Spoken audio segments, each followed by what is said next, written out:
Nous allons présenter aujourd'hui un tutoriel sur l'utilisation de la webcam et du logiciel Atelier Scientifique lors d'une chute parabolique. Nous expliquerons entre autres comment réaliser un film vidéo ainsi qu'une chronophotographie de ce mouvement. Afin de faciliter l'exploitation du film réalisé, il faudra que l'expérience soit modélisable par une chute libre. On doit pouvoir négliger les forces de frottement et la poussée d'Archimède. Il est donc nécessaire, au préalable, de choisir la balle le plus judicieusement possible. Plusieurs choix s'offrent à nous.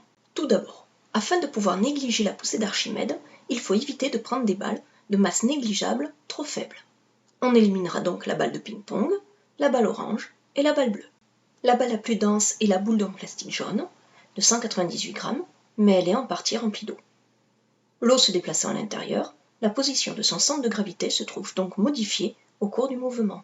Elle n'est donc pas intéressante ici. Il nous reste la balle de tennis, plus dense que la boule verte. Malgré la présence de poils dessus, nous constaterons par la suite que les frottements sont effectivement négligeables pour cette dernière. Un autre critère de choix est le contraste avec le plan dans lequel se fait la chute. Dans notre cas, c'est un tableau noir, il est donc nécessaire de choisir une balle de couleur claire. Encore une fois, la balle de tennis est un bon choix. C'est donc elle que nous prendrons pour l'expérience.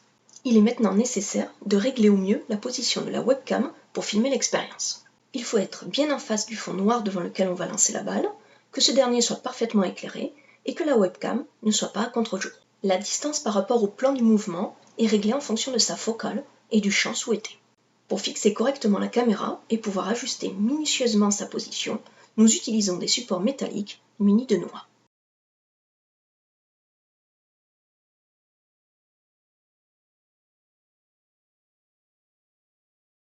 L'axe optique de la webcam doit être au centre du champ, de manière à minimiser la déformation de l'image sur les bords.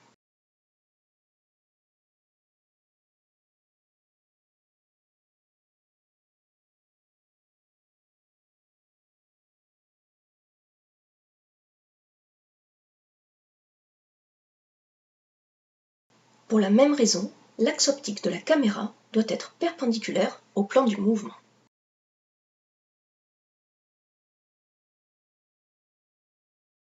Pour réaliser le film et l'exploiter ensuite, nous utilisons le logiciel Atelier Scientifique. C'est l'onglet généraliste pour les sciences physiques et chimiques qui nous intéresse ici.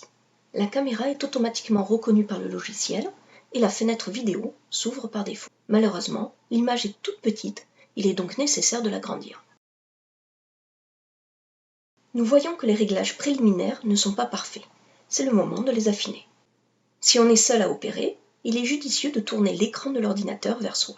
Il est important que l'image soit la plus nette possible, la mise au point se fait par rotation de l'objectif, et que la caméra soit centrée. On clique maintenant sur l'onglet Vidéo rapide.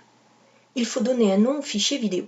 Le nom choisi doit être en lien avec l'expérience afin de retrouver facilement le fichier. La durée maximale de la séquence est par défaut réglée sur 10 secondes.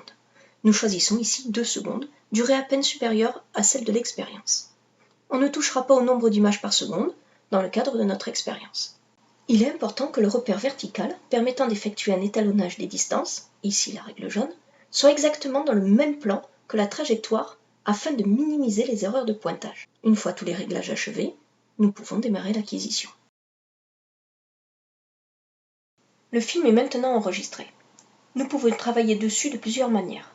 Lorsque nous allons dans l'onglet « Montage », il est possible de couper des parties du film pour n'en avoir que la séquence utile au traitement. Dans le cadre de ce tutoriel, nous n'y toucherons pas. Nous pouvons aussi avoir accès à la chronophotographie de cette expérience. Il est nécessaire pour cela de préciser les conditions d'expérience. Il suffit ensuite de lancer la lecture de la vidéo et le tour est joué. N'oubliez surtout pas d'enregistrer cette image afin d'y avoir accès par la suite.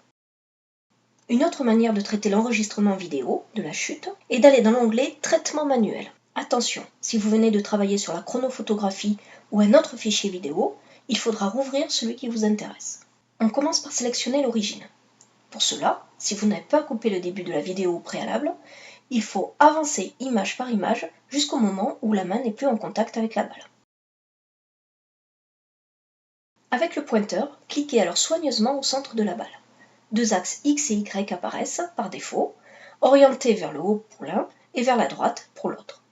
L'image choisie sert à la fois à repérer l'origine spatiale, mais aussi temporelle. Concernant les axes, il est nécessaire d'étalonner l'un ou l'autre. Pour cela, nous effectuons un clic et glisser sur les talons, ici la règle jaune verticale. L'orientation des axes peut être modifiée à ce moment-là, ou simplement en double-cliquant sur l'axe lui-même.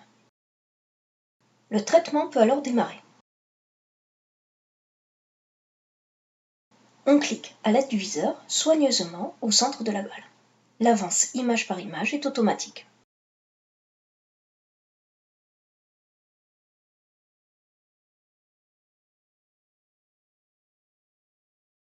Si l'objet visé est plus petit, il est possible de zoomer à l'endroit du pointeur en faisant un clic droit sur la souris.